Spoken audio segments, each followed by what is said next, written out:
Welcome to Community Updates. I'm Emmanuel Ortiz. And I'm Victoria Strait.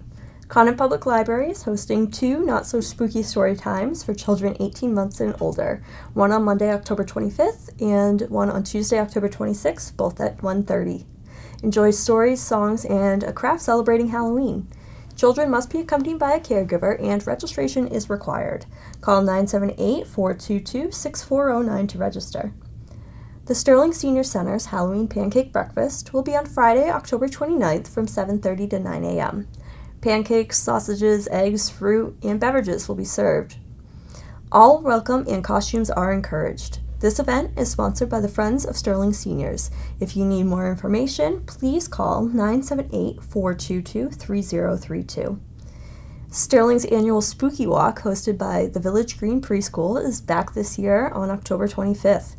The trick-or-treating procession will begin at 5 p.m. at Memorial Park behind the fire station. All families are welcome and no tickets are required, but masks are encouraged. Music and movement with Firelight Kids will be held on Saturday, October 30th at 11 at Dare Memorial Library. This program, for ages 6 months to 5 years, shows children by example how they sing, play instruments, and dance. Firelight Kids Music and Movement program is supported by the Institute of Museum and Library Services and the Massachusetts Libraries Board of Library Commissioners. Registration is recommended, and you can register by visiting darememoriallibrary.org. Lancaster's Halloween on the Green will be on Sunday, October 31st from 5 to 8 p.m. Enjoy the Haunted Horse Shed, the Spooky Church, Trick or Treat, the Jack-O-Lantern Contest, and more. The event is open to the public. If you have any questions, please email lancasterhalloween@gmail.com. And if you can't make it Sunday to Halloween on the Green, you can head to the community center on Saturday for some free pumpkin carving.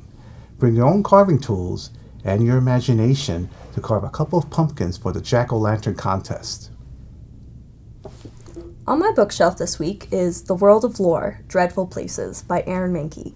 Mahnke, who is also the writer and producer of the famous Lore podcast, explores some of the scariest and creepiest places around, like the Stanley Hotel in Colorado, New Orleans alleys, and even castles throughout England.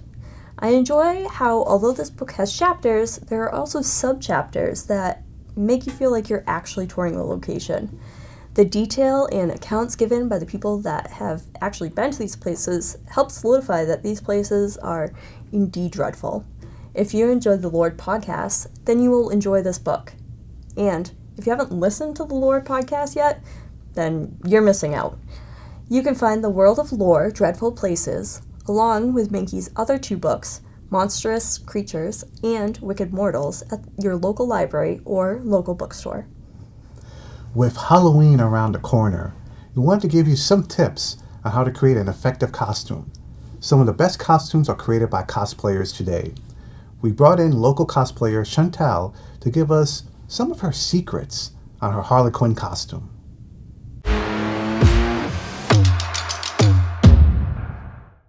Hi there, my name is Shantel, and I do a little something called cosplay. Now, if you don't know what cosplay is where you have a character that you are very fond of, whether it be the aesthetic, the personality, or whatever it might be, and you decide to dress up as said character. My character for today is obviously Harley Quinn. She has always been a favorite of mine, and we're going to go over a little bit about makeup and possibly some wig styling and all that fun stuff that goes into cosplay. I first got into cosplay because in my hometown we have a thing called Anime Boston. I would go as a kid and I would see all these people dressed up in these phenomenal costumes. And one year I decided I wanted to take part in it. So I decided to do Misa Amane from Death Note, and it was absolutely ridiculous. I did not have a wig. I just went in and did my hair up and wore a gothic dress. And I walked around Anime Boston, and even though I did not look like the character exactly, I still had people come up to me and say, "Your Misa costume is so wonderful, and you look so happy." And that was the start of my cosplay love.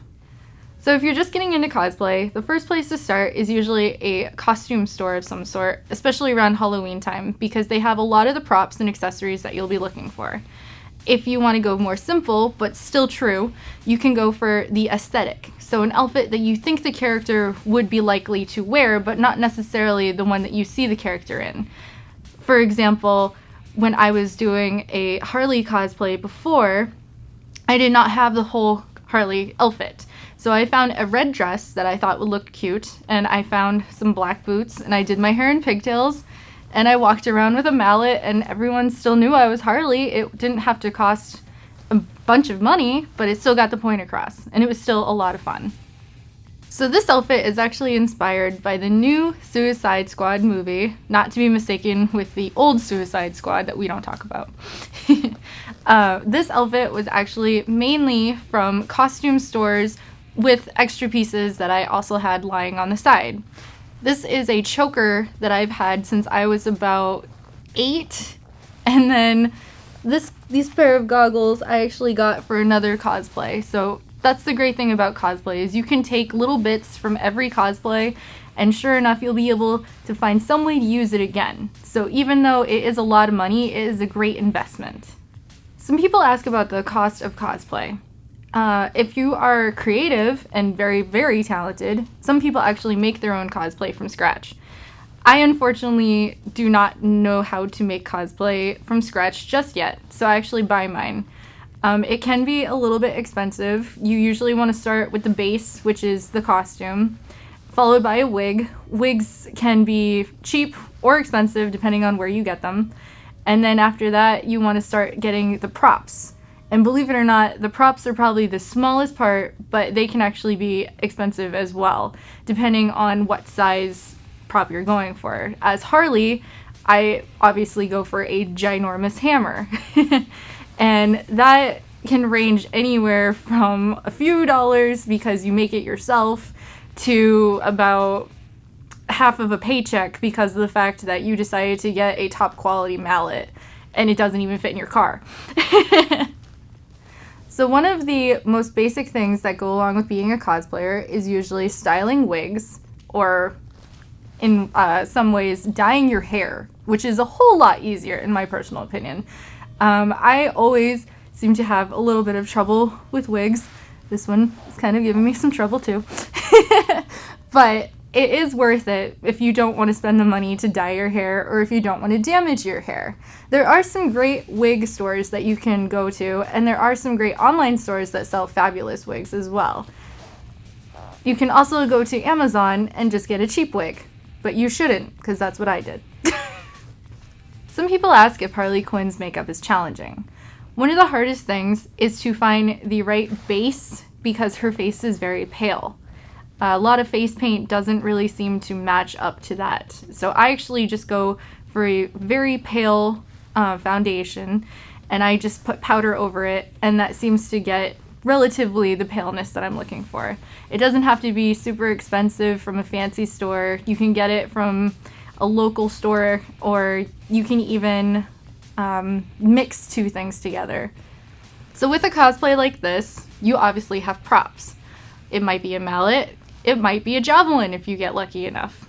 But today I actually have a little toy gun. Now, the thing with cosplay conventions is that you want to make sure that if you do bring a toy gun as such, you want to make sure it has an orange tip, because that shows that it is not a real gun and it is safe to bring into the convention. Usually, when you go to the convention hall, they will look at it and they will put a little tag on it to show that it is just a fake toy. With that, you just want to make sure that you don't bring anything metal. You don't want to bring anything that can actually hurt someone. It could be a plastic wiffle ball bat, and that can actually get a little tag on it. So with cosplay, you'll have something that you're very proud of, and you'll have things that you're not so proud of. But it's the little things that you have to remember that make the cosplay.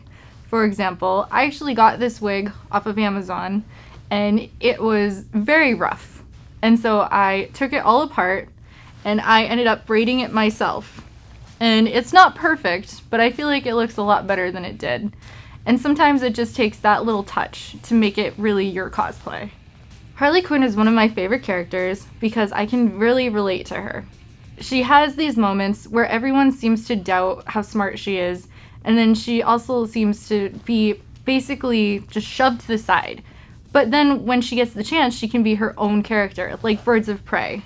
She showed that she is strong, she is smart, and she is able to do just the same things that everyone else is able to if given the chance. Or better, for that matter. So with Harley and with myself, I feel like I've always kind of struggled to find my place. And I feel like a lot of people do not take me seriously because of my hobbies and because of the way that I dress. But I feel like if given the chance, I could actually show people that I am able to do exactly what they want me to do and better. So Halloween is coming up, and Halloween is actually a very important holiday to me. I was actually born around Halloween, so I've always had costume-themed parties for my birthday. And I think that's where the love for cosplay actually first stemmed. Every single year, I would dress up in the coolest costumes that I could think of. And I would run around with my friends, and we would collect candy. But then when I got older, I realized I still wanted that part of wearing costumes, even if I couldn't necessarily get the candy. Cosplay was something that you got to still be a character. You got to still feel like a little kid on Halloween. It still was fun. And, you know, that's what makes it great. That's what makes life worth living, is when you get to actually find something that's fun and not just going to stress everyone out. And sometimes at cosplay conventions, you even get candy. So thank you for watching, and make sure to go out and try something different, whether it be cosplay, wig styling, makeup, whatever it is that could be your passion.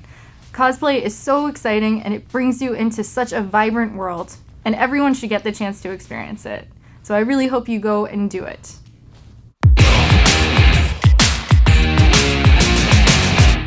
And that's all we have time for. We'll see you next time on Community Updates.